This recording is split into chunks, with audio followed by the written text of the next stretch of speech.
जी विद्यार्थियों, अपन ने चौहान वंश के बारे में शाकंभरी, सांभर, अजमेर का चौहान वंश है वो पढ़ लिया। उससे आगे अपन देखेंगे आज रणथंभौर का चौहान वंश। रणथंभौर का चौहान वंश। रणथंभौर के चौहान वंश के बारे में पढ़ेंगे। इससे पूर्व आपने अगर हमारे चैनल को सब्सक्राइब नहीं किया है तो इस चैनल को सब्सक्राइब करें और उसके बाद में लाइक करें और शेयर करें, जिससे अधिक से अधिक जो प्रतियोगी परीक्षाओं में भाग ले रहे उनको है इसका फायदा वह मिल सके। तो ये आपके 5-7 टॉपिक हो गए और इसमें अपन देखेंगे। तो अब इसमें अपन देखते हैं 1192 में तराइन का द्वितीय युद्ध। तराइन का द्वितीय युद्ध के बाद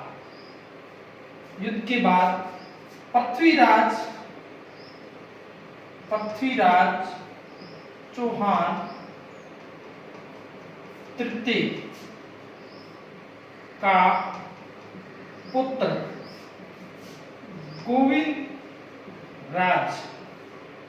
गोविंदराज रणथंभौर के चौहान वंश का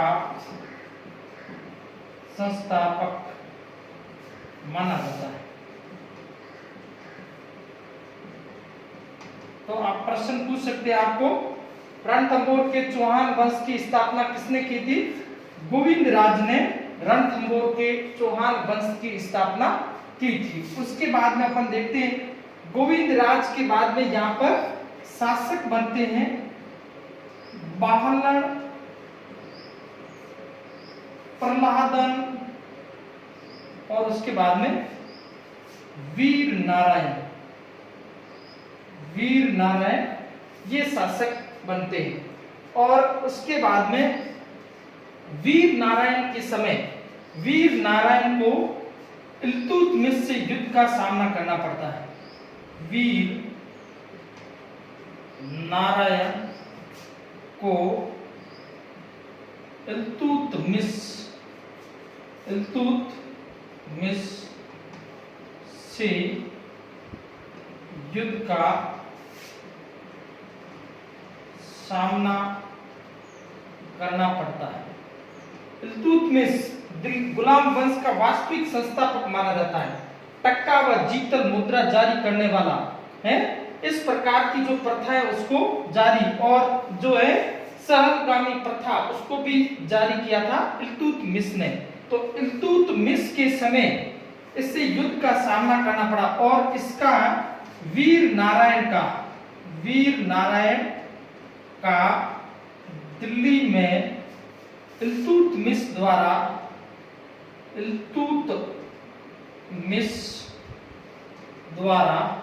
वध कर दिया गया।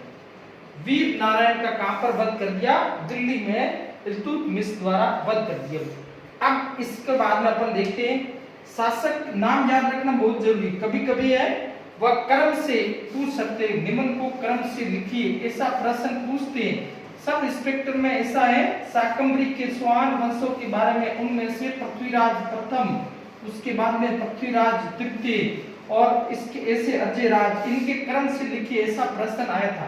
आजकल प्रश्नों का ट्रेंड बदल गया, तो ये भी ध्यान रखना, एक एक शासक के बारे में जानकर रखना। उसके बाद में शासक बनता है बाघभट्ट, और बाघभट्ट का पुत्र है वह है जैत्र सिंह।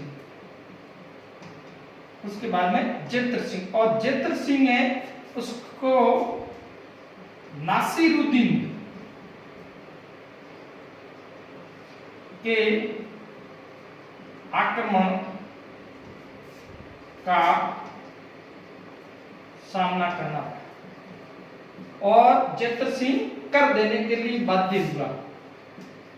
जैत्र सिंह कर देने के लिए बाध्य हुआ।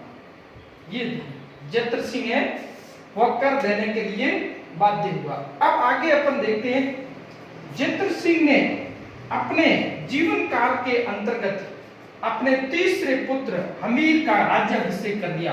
और हमीर व राज्याभिषेक हमीर का कब होता है? 1282 में।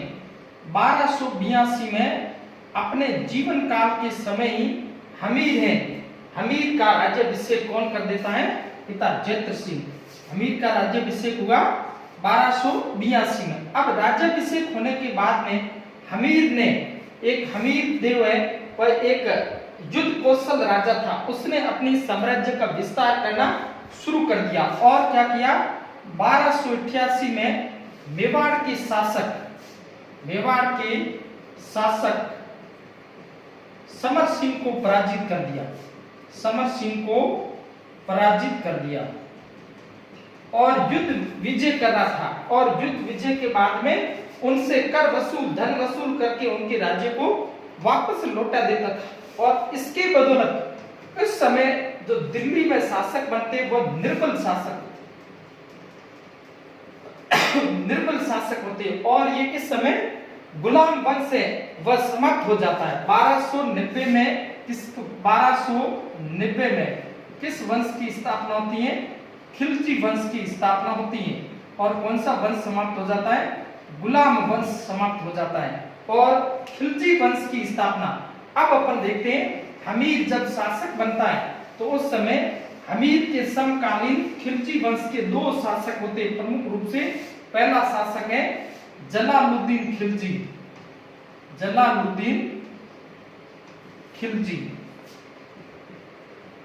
ये खिलजी वंश का। और दूसरा है अलाउद्दीन खिलजी।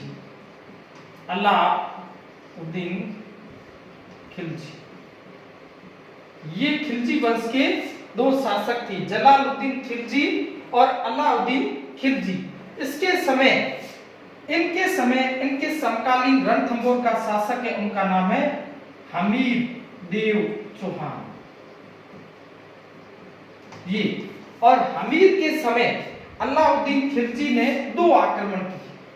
हमीर के समय अलाउद्दीन 1291, 1292 दोनों आक्रमणों में जलालुद्दीन खिलजी वह पराजित होता है। दोनों रण कौन पराजित होता है? जलालुद्दीन खिलजी वह पराजित होता है।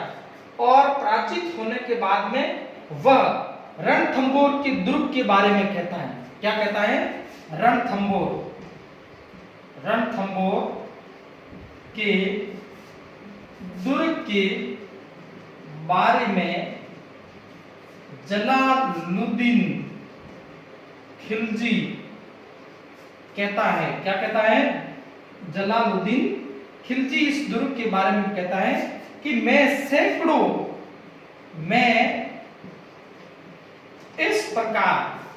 इस प्रकार के सैकड़ों दुर्गों को मुसलमान के एक बाल के बराबर नहीं मानता। ऐसा कहता है। क्या कहता है? ये दुर्ग को जीत नहीं पाता है। उस समय ये कहता है कि मैं इसे सैकड़ों दुर्गों को एक मुसलमान के बाल के बराबर भी नहीं मानता हूं। और जलालुद्दीन खिलजी के समय इसके साथ में इतिहासकार है, उसका नाम है अमीर खुसरो। ये इस युद्ध का वर्णन है वह मुक्ता उल फतूह इस पुस्तक में करता है। मुक्ता उल फतूह पुस्तक में जलालुद्दीन खिलजी के रणथंभौर आक्रमण के बारे में जानकारी मिलती है। प्रश्न पूछ सकते हैं कि अमीर खुसरो की कौन सी पुस्तक में जलालुद्दीन खिलजी के रणथंभौर आक्रमण की जानकारी मिलती है? तो पुस्तक का नाम है मुक्ता उल फतूह। न कि ऐसा ऑप्शन में आएगा, कौन सा आएगा? तारीखे अलाई या खजाइन उल फतूह, वो न होकर कौन सी? मुक्ता उल फतूह। ये ध्यान रखना। अब इसके बाद में अपने शासक यहाँ कौन बन जाता है? 1296 में अलाउद्दीन खिलजी किसकी हत्या कर देता है? अपने चाचा जलालुद्दीन खिलजी की हत्या कर देता है। कब करता है? 1296 में कौन हत्या कर देता है? अलाउद्दीन खिलजी अपने चाचा जलालुद्दीन खिलजी की हत्या कर देता और शासक बन जाता है अलाउद्दीन खिलजी। अब अलाउद्दीन खिलजी शासक बनने के बाद में ये क्या करता है? रणथंबोर पर आक्रमण करता है। उसके कारण है रणथंबोर दिल्ली के रणथंबोर दिल्ली के समीप होना तथा सामरिक दृष्टि से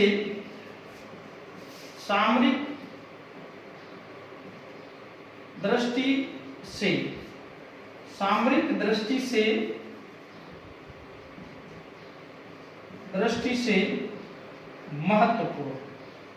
ये सामरिक दृष्टि से उस समय रणथंबोर का दुर्ग एवं महत्वपूर्ण था। नंबर 2 अपन देखते हैं, इस पर आक्रमण करने के कारण है ये दिल्ली व मालवा के मार्ग पर था। उसके बाद में नंबर 2 अपन इसमें प्रमुख रूप से देखते हैं तो ये अपने चाचा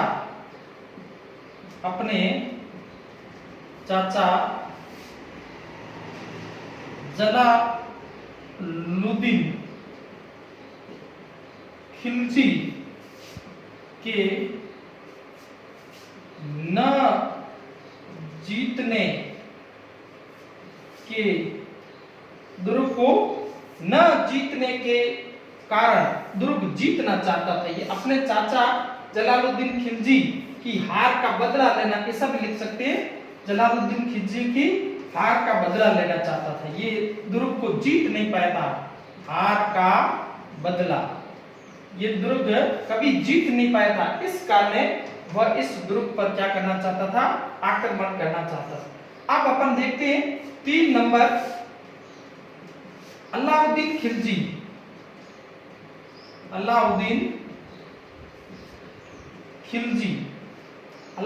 खिलजी है वह महत्वाकांक्षी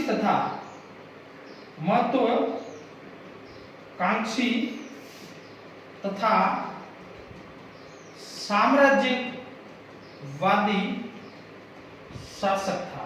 इस कारण वह इस दुर्ग पर आक्रमण करना चाहता था। वह महत्वाकांक्षी था, वह साम्राज्यवादी था, इसलिए इसने कौन सी उपाधि धारण की थी? सिकंदर ए सानी, या इसको क्या कहते हैं? द्वितीय सिकंदर की उपाधि धारण करने वाला कौन सा खिलजी वंश का? अलाउद्दीन खिलजी। तो ये अलाउद्दीन खिलजी के रणथंबोर दुर्ग पर आक्रमण करने के कारण है सामरिक दृष्टि से बहुत महत्वपूर्ण था। अपने चाचा जलालुद्दीन खिलजी की हार का बदला लेना। अलाउद्दीन खिलजी महत्वाकांक्षी व साम्राज्यवादी शासक था।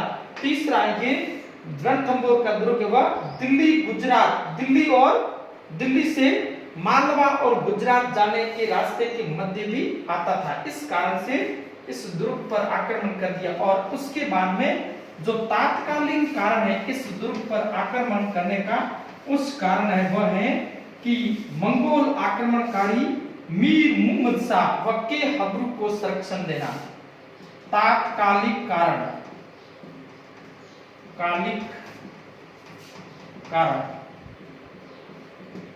मंगोल आक्रमणकारी मीर मुहम्मद शाह तथा के हब्रू को संरक्षण देना। मंगोल आक्रमणकारी मीर मुहम्मद शाह और के हब्रू, इन दोनों को इस प्रमुख रूप से मीर मुहम्मद शाह को प्रश्न कई बार पूछा गया और प्रश्न पूछ भी सकते हैं कि किस कारण से कौन से मंगोल आक्रमणकारी को अमीर देव के द्वारा चरण दी गई? तो कौन सा है? मीर मुहम्मद शाह। ये ध्यान रखना। अब इनको चरण देते हैं, उसके कारण है ये अलाउद्दीन खिलजी वह आक्रमण कर लेता। अब देखो इसमें ये मीर मुहम्मद शाह है ऐसा कहा जाता एक ग्रंथ अपने मिलती जानकारी वह है सुरजन चरित्र। सुरजन चरित्र नहीं, हमीर हट। हमीर हट। इस हमीर हट में के लेखक है चंद्रशेखर। चंद्रशेखर, हमीर हट के लेखक चंद्रशेखर। ये अपनी पुस्तक में वर्णन करते हैं कि ये इससे ये क्या है, मीर मुहम्मद साहब जो है मराठा बेगम, इस अलाउद्दीन खिलजी की मराठा बेगम से प्यार करते थे, इसलिए दोनों ने मिलकर मीर मुहम्मद शाह तथा मराठा बेगम दोनों ने मिलकर अलाउद्दीन खिलजी का अंत करना चाहा। और इसकी जानकारी किसको मिल जाती है, अलाउद्दीन खिलजी को मिल जाती है। इसलिए अलाउद्दीन खिलजी इसको मानना चाहता है और वह किसके पास में आ जाता है, हमीर देव चौहान के पास में आ जाता है। ऐसी जो जानकारी कहां से मिलती है, हमीर हट के चंद्रशेखर की हमीर हट पुस्तक में ये जानकारी मिलती है। अब दूसरा ये भी कहा जाता है कि नौ मुसलमान, ये जलालुद्दीन खिलजी के समय जो मंगोल आक्रांता थे उसके बाद में उन्होंने यहीं पर निवास कर दिया, उनको क्या कहते हैं, नौ मुसलमान। और ये गुजरात लूट के बाद में कुछ जो लूट का सामान है वह इन्होंने मंगोल आक्रमणकारियों ने या नौ मुसलमानों ने अपने पास में रख दिया।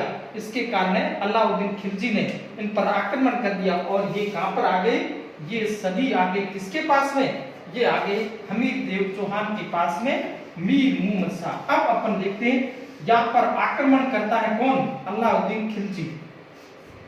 1299 आक्रमण है वह अलाउद्दीन खिलजी के द्वारा किया जाता है और अलाउद्दीन खिलजी की सेना का नेतृत्व करता है उलुग खान, नुसरत खान और अलफ खान। ये सभी है, ये आक्रमण करते हैं। इनके नेतृत्व में अलाउद्दीन खिलजी की सेना आक्रमण करती है और उस समय हमीर देव कोटि यज्ञ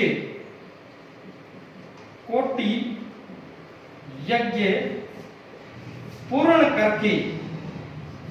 करके मौन व्रत धारण किया हुआ था। मौन व्रत धारण किया हुआ था। मौन व्रत धारण किया था। उस समय ये आक्रमण करते हैं और हमीर देव अपने दो सेनापति भेजता है, भीम सिंह तथा धर्म सिंह। ये दो सेनापति जाते हैं, भीम सिंह तथा धर्म सिंह, और इनके नेतृत्व में सेना आती। उस सेना को ये दोनों क्या कर लेते हैं, पराजित कर लेते हैं। पराजित करने के बाद में लूट का सामान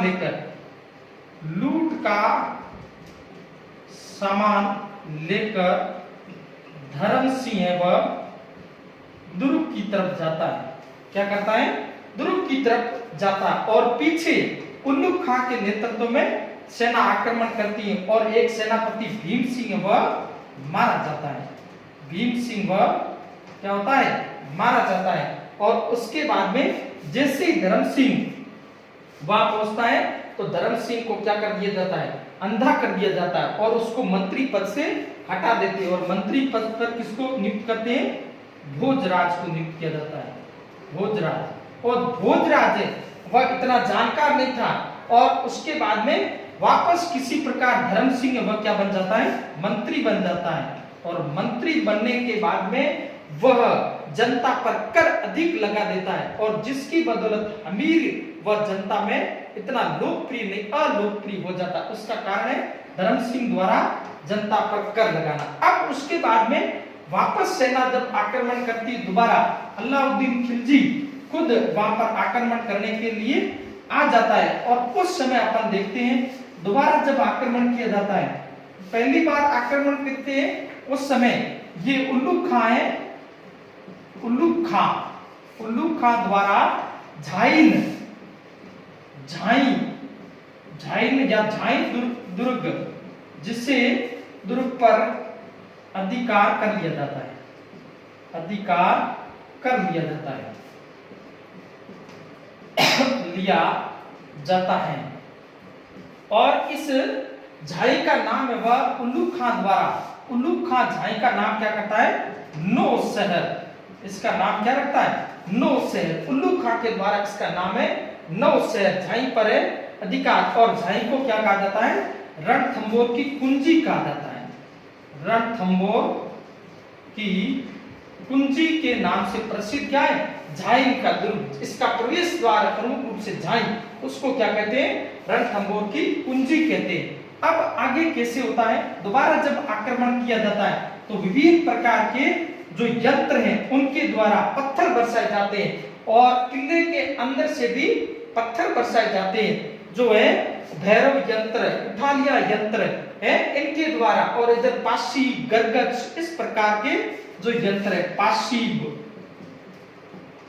गरगच, ये अलाउद्दीन खिलजी के द्वारा। उधर है भैरव यंत्र, उठालिया, इनके द्वारा जो वापस पत्थर बरसाए जाते हैं। और इस पत्थर वापस बरसाए जाते हैं, इसमें जो अलाउद्दीन खिलजी का सेनापति है नुसरत खां, इसके लगता है और नुसरत खां वह मारा जाता है।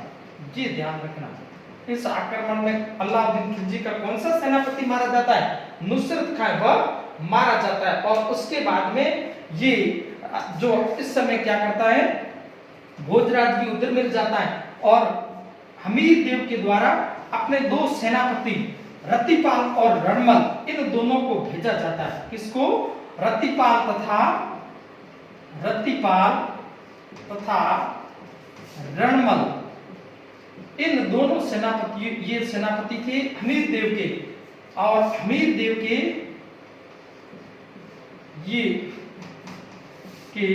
ये दोनों सेनापति अलाउद्दीन खिलजी के पास में जाते हैं, अलाउद्दीन खिलजी के पास जाती है। और अलाउद्दीन खिलजी है वह किले का प्रलोभन देकर, रणथंभौर किले का प्रलोभन देकर इन दोनों को क्या कर लेता है, अपनी ओर मिला लेता, देकर दोनों सेनापतियों को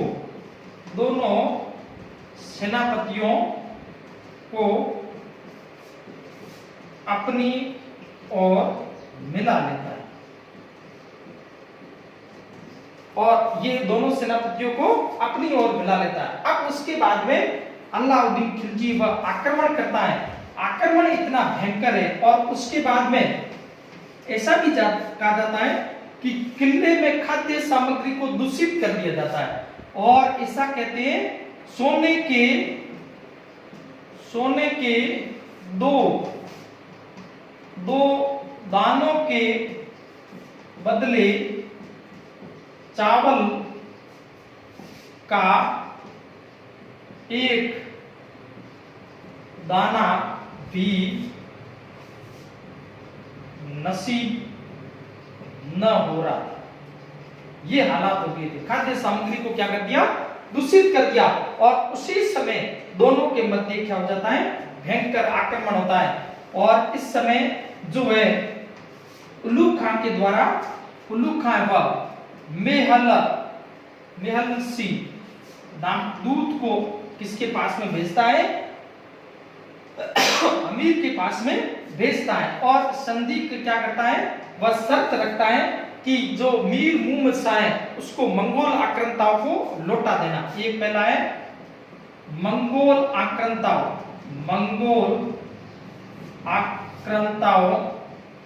को लौटाना, ये शर्त रखता है। दूसरी है जो है उसकी हमीर देव की पुत्री का विवाह अलाउद्दीन से करना, ये दो शर्त रखता है मेलसी नामक दूत। परंतु ये इसमें हमीर देव स्वान है वह इन दोनों शर्तों को नहीं मानता और कौन सा रास्ता सुनता है, संघर्ष का रास्ता सुनता। पुत्री तो ये अपने राज्य की जो सुरक्षा के लिए स्वीकार कर देती है, परंतु अंतिम रूप से हमीर देव चौहान है वह संघर्ष का रास्ता उसी को ये चुनती है। अब उसके बाद में अपन देखते हैं आक्रमण भयंकर हो जाता है और विजित कौन हो जाता है? अलाउद्दीन खिलजी। हमीर देव क्या होते हैं? वीर गति को प्राप्त होते हैं, केसरिया किया जाता है। और यहाँ पर है रंगा देवी के नेतृत्व में, रंगा देवी, इस हमीर देव की रानी का नाम क्या था? रंगा देवी। रंगा देवी के नेतृत्व में जोहर किया जाता है, जोहर किया जाता है। ये राजस्थान का ये कब होता है? और दुर्ग पर 11 जुलाई 1301 को अलाउद्दीन अधिकार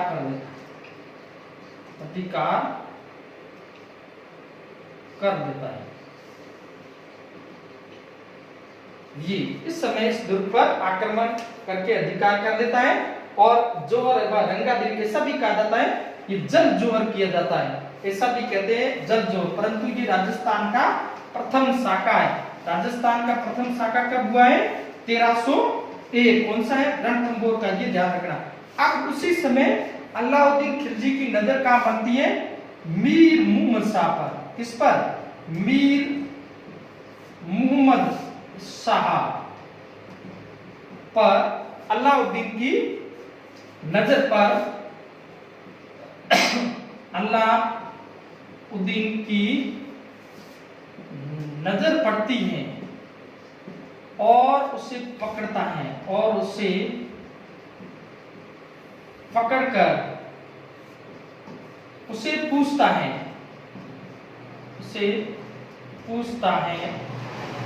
तुझे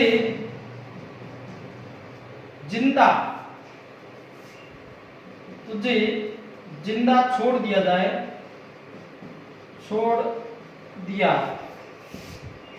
जाए तो तुम क्या करोगी? तो उस समय मीर मुहम्मद शाह कहता है, मैं सबसे पहले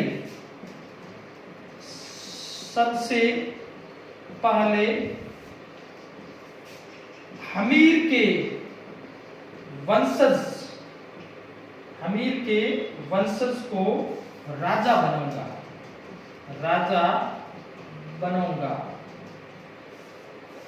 और दूसरा वह कहता है कि मैं तुझे मार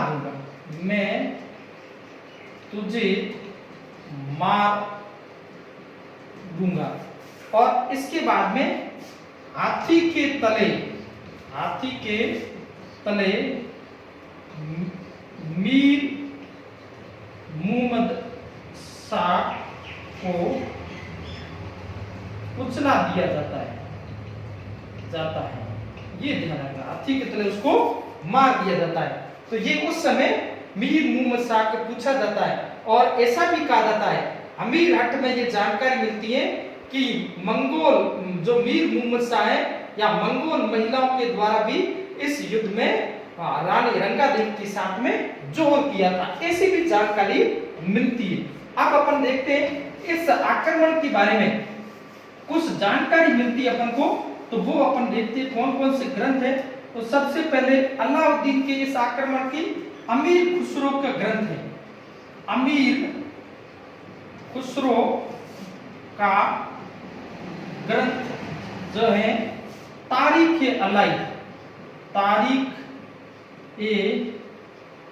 अलाई, इसका दूसरा नाम है खजाइन उल फतू।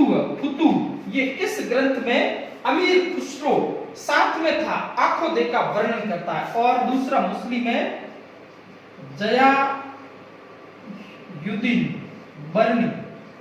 बर्नी भी इस युद्ध में इस वर्णन करता है और अमीर खुसरो व हमीर देव की प्रशंसा भी करता है। अब आगे अपन देखते हैं जो प्रमुख रूप से ग्रंथ हैं हमीर रासो ये जोधराज, इस ग्रंथ में भी जानकारी मिलती है।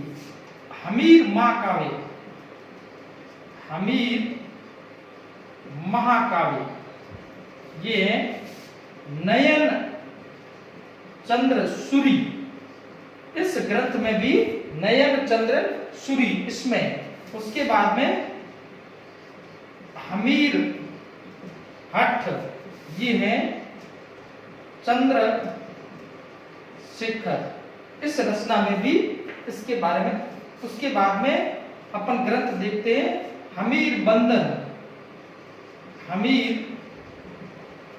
बंदन, ये है अमृत कैलाश, इसमें भी जानकारी मिलती है। और उसके बाद में हमीरायण, ये है भांड व्यास, ये प्रमुख ग्रंथ हैं जो इस युद्ध के आक्रमण के बारे में जानकारी देते हैं। तो ये अलाउद्दीन खिलजी का रणथंबोर पर आक्रमण, किस प्रकार से आक्रमण, प्रमुख रूप से जो प्रश्न है, कौन सा अलाउद्दीन खिलजी का कौन सा सेनापति मारा गया, नुसरत का, नंबर 1। अमीर देव का कौन सा सेनापति मारा गया, जो है भीम सिंह मारा गया। 2 नंबर प्रश्न, कब इस पर अधिकार कर लिया, 1301 में। राजस्थान का प्रथम शाखा कौन सा था, 1301 रणथंबोर का शाखा। अलाउद्दीन खिलजी ने जब इस शाखे में जो है अमीर देव स्वान की जो पत्नी है रानी, उसका नाम क्या था, रंगा देवी, ये प्रश्न है पूछ सकते हैं। उसके बाद में इस आक्रमण का अमीर खुसरो अपनी कौन सी पुस्तक में वर्णन करता है, तारीख-ए-अलैया खज़ाइन-उल-फतूह में वर्णन करता है। दूसरा है, इधर आपको इनके नाम दे देंगे, इधर इनके नाम और इधर ग्रंथों के नाम, उसके बाद में आपको कहेंगे निबंध को सुमेलित कीजिए, ऐसा प्रश्न पूछ सकते हैं। उसके बाद में इधर दे देंगे आपको ग्रंथों के नाम, इधर आपको लेखकों के नाम, अब उसको पूछेंगे निम्न में से कौन सा असंगत है, ऐसा भी पूछ सकते, निम्न में से कौन सा संगत है, ऐसे प्रश्न आपके इसमें से पूछ सकते हैं। तो ये आपके रणथंबोर के चौहान वंश के बारे में जितनी जानकारी थी वो आपको उपलब्ध करवाई। आप इस वीडियो को पूरा देखिए, पूरा देखने के बाद में आपको आनंद आता है तो आप इसके बारे में टिप्पणी कीजिए। ये आपको, जिससे आप कंपटीशन की तैयारी कर रहे हो, तो इसमें आपको ये ध्यान रखना, बिल्कुल गहनता से पढ़ना। अपन पुस्तक को कैसे पढ़ते हैं, स्पीडली पढ़ते हैं। अपन पुस्तक को ऐसे पढ़ते हैं तो प्रश्न पेपर देने के बाद में जब आते हैं वापस अपन देखते हैं, ये देखो मैंने पढ़ लिया था, उस समय मैं अच्छी तरह से पढ़ लेता तो ये मेरा यहाँ पर गलत नहीं होता। ये ध्यान रखना है। कंपटीशन जो भी पुस्तक आप पढ़ते हो, जो गहनता से पढ़ो उसको, बिल्कुल ऐसा नहीं हो कि जो पुस्तक अपने पास में पढ़ी उसमें से प्रश्न आ गया और अपना गलत हो गया तो सही। तो इसलिए आप बहुत अच्छी तरह से, इसके बाद में अपन कल राजस्थान के भूगोल का एक टॉपिक लेंगे, राजस्थान का भौतिक दृष्टि से विभाजन।